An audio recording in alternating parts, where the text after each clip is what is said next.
my name is Nancy Hamilton, and I received an email from you about a records request for TADBS records from 2013 or 2012 that I requested for actually it's been maybe 10 years of me requesting these records, so I'm really confused. I already filled out the form, so I don't know why I would be requested to fill it out again, but they did say in Salem that if my Cottage Grove caseworker wasn't able to produce my request, that they were to escalate it in Salem.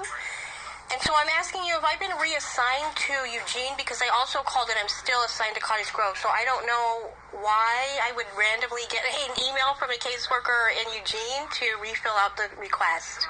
That seems not within, it doesn't seem like you're following policy, but I also don't know that. I'm just assuming because my caseworker is in Cottage Grove. So if you could call me back at 54.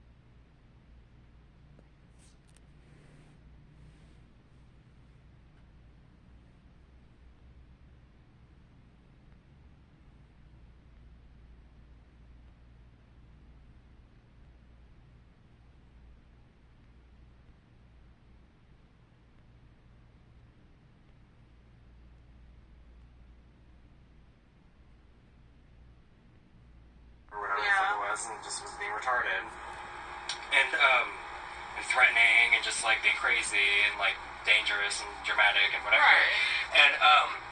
And so fucking, and I remember it was like me, Jen, and Cynthia. I think Jen's I have a lot of issues with Jen, and I think she's retarded and she's a terrible mother, and I have a lot of fucking issues with Jen. Right. But in that moment, it was like me, Jen, and Cynthia versus the world, mostly my father, because it was like. Here you go. Yeah, I was just gonna let that stay there, honestly. But I remember it was like my dad wasn't paying any bills. It was just me, Jen, and Cynthia paying bills. And what's funny is we caught him. He was telling us he was going to fucking work, and then we caught him still at the house. So he was lying about having a job for like months. Oh my god. Because we were always like, because it's just like, why don't you have money ever? He's like, I'm waiting for my paycheck. Just like over time, it's just like you're fucking just being a dick. Yeah.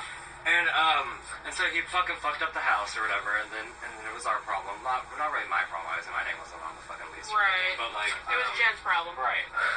But I was still like helping paying bills, and it was just like, what the fuck? Yeah. So. Yeah, but so I called. I know people have mixed feelings about doing this, and even I do, but all the counselors said to document everything, and we were in our room last night, and I really wish I would have gotten more of what he said, but you know how that brain doesn't kick in. I don't want him to do that to you again. But this is at least evidence. I thought literally called the cops on me one time, and I was like, what the fuck, I remember that. But something, I don't really remember exactly what the fucking conversation was, but I remember something about when I called the cops on him got brought up, and she was like, I won't have him do that to you again.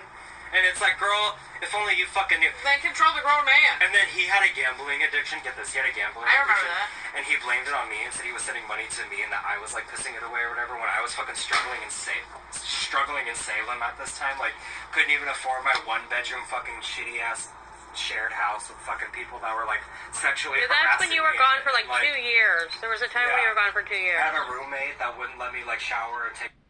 So, for like a year, 2 years, and he wasn't with, he was dating, and he was in Salem for a year and in California for a year, and there was a really short little stint with his dad that did not work out, but, anyway, so, the counseling, for when you're dealing with a pathological liar, it says to document everything, so, that is, you know, for others who also struggle with, should I do this, should I not do this, well, I'm just trying to follow the guidelines that I've learned from counseling and follow policy and encourage others to also be careful but be smart and follow the guidelines.